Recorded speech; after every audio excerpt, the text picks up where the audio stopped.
អ្វីទៅហៅថាការរៀបចំឥណទានឡើងវិញហើយនរណាខ្លះអាចស្នើសុំរៀបចំឥណទានឡើងវិញបានការរៀបចំឥណទានឡើងវិញឬហៅថា loan restructuring គឺជាដំណើរការដែលគ្រឹះស្ថានហិរញ្ញវត្ថុផ្លាស់ប្ដូរលក្ខខណ្ឌនៃកិច្ចសន្យាកម្ចីជួយដល់អ្នកដែលកំពុងជួបបញ្ហាលំបាកនៅក្នុងការបង់សងត្រឡប់គោលបំណងចម្បងធំបំផុតនៅក្នុងការរៀបចំឥណទានឡើងវិញឬក៏ loan restructuring នេះគឺដើម្បីជួយសម្រួលដល់អតិថិជនដែលមានការលំបាកនៅក្នុងការបង់សងត្រឡប់ខកខាននៅក្នុងការបង់សងត្រឡប់ហើយមួយវិញទៀតនោះគឺជួយកាត់បន្ថយហានិភ័យដល់គ្រឹះស្ថានហិរញ្ញវត្ថុផងដែរជាទូទៅអ្នកដែលអាចស្នើសុំរៀបចំឥណទានឡើងវិញបានឬក៏ loan restructuring នេះគឺជាអតិថិជនឬក៏ម្ចាស់អាជីវកម្មដែលកំពុងតែជួបផលលំបាកនៅក្នុងការបង់សងត្រឡប់ឬក៏គ្មានលទ្ធភាពនៅក្នុងការបង់សងត្រឡប់នៅក្នុងលក្ខខណ្ឌបណ្ដោះអាសន្នណាមួយឧទាហរណ៍ថាលោកអ្នកជួបបញ្ហាអាជីវកម្មនៅក្នុងកំឡុងពេល COVID-19 ឬក៏បាត់បង់ចំណូលឬក៏ចំណូលរបស់អ្នកថយចុះជាដើមនេះគឺជាអត្ថប្រយោជន៍ខ្លះៗនៅពេលដែលអ្នករៀបចំឥណទានឡើងវិញឬក៏ loan restructuring ទី1គឺជួយពន្យាពេលនៃការបង់សងត្រឡប់មានន័យថាអតិថិជននឹងបង់សងត្រឡប់ប្រចាំខែតិចជាងមុនប្រសិនបើគ្រឹះស្ថានពន្យាពេលនៃការបង់សងត្រឡប់ឲ្យអតិថិជនហើយអតិថិជនអាចស្នើសុំគ្រឹះស្ថានពន្យាពេលបង់សងប្រាក់ដើមឬការប្រាក់ក្នុងរយៈពេលជាក់លាក់ណាមួយ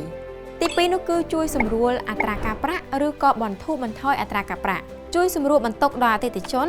ដោយការផ្អាកសងត្រឡប់ជាបណ្ដោះអាសន្នឬបង់តែអត្រាការប្រាក់សិនរីឯប្រាក់ដើមនឹងសងត្រឡប់នៅពេលក្រោយការធ្វើបែបនេះភាគច្រើនគឺនៅពេលដែលអតិថិជនបាត់បង់លទ្ធភាពសងឬមិនអាចសងបានក្នុងរយៈពេលកំណត់ណាមួយតែនឹងសងវិញនៅពេលស្ថានភាពធូរស្បើយឡើងវិញឧទាហរណ៍ការកំឡុង COVID-19 គ្រឹះស្ថានហិរញ្ញវត្ថុទាំងអស់បានអនុគ្រោះឲ្យអតិថិជនទាំងអស់អាច loan restructuring បានដើម្បីជួយសម្រាលបន្ទុកនៅក្នុងអាជីវកម្មរបស់ពួកគាត់ក៏ដូចជានៅក្នុងក្រុមគ្រួសារផងដែរតើលោកអ្នកគួរធ្វើដូចម្តេចទើបអាចស្នើសុំឲ្យគ្រឹះស្ថានហិរញ្ញវត្ថុធ្វើការរៀបចំឥណទានជូនលោកអ្នកបានជាដំបូងអ្នកត្រូវតែ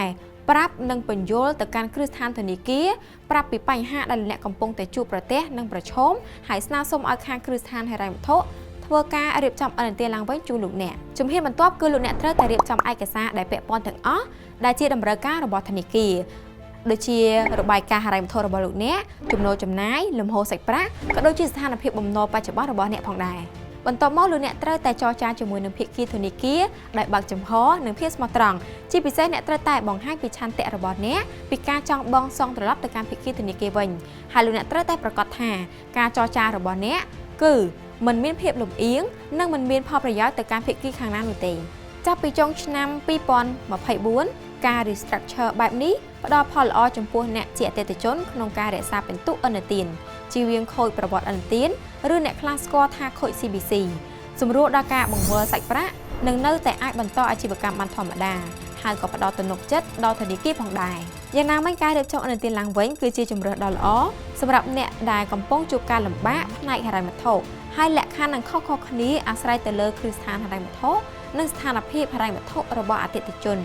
លោកអ្នកគួរតែពិចារណាជាមួយនឹងគ្រឹះស្ថានដើម្បីស្វែងយល់បន្ថែមអំពីជម្រើសឬលក្ខខណ្ឌផ្សេងៗនៃការរៀបចំឥណទានឡើងវិញដូច្នេះហើយប្រសិនបើលោកអ្នកជួបបញ្ហាលំបាកនៅក្នុងការបង់សងត្រឡប់សូមប្រញាប់ទាក់ទងទៅកាន់គ្រឹះស្ថានហិរញ្ញវត្ថុដើម្បីស្វែងរកដំណោះស្រាយនិងការប្រឹក្សាជៀសវាងការកិច្ចវេះមិនបង់សងត្រឡប់ហើយជានេះទៅទៀតនោះគឺវានឹងផ្ដល់ផលប៉ះពាល់នៅពេលដែលអ្នកស្នើសុំកម្ចីនៅពេលក្រោយប្រសិនបើលោកអ្នកកិច្ចវេះមិនបង់សងត្រឡប់វាអាចនឹងខូចប្រវត្តិ CBC របស់លោកអ្នកជាពិសេសជានេះទៅទៀតនោះលោកអ្នកគួរតែជៀសវាងការខ្ចីបបបំណុលពីខាងក្រៅឬក៏បំណុលក្រៅផ្លូវការយកមកដោះស្រាយបញ្ហា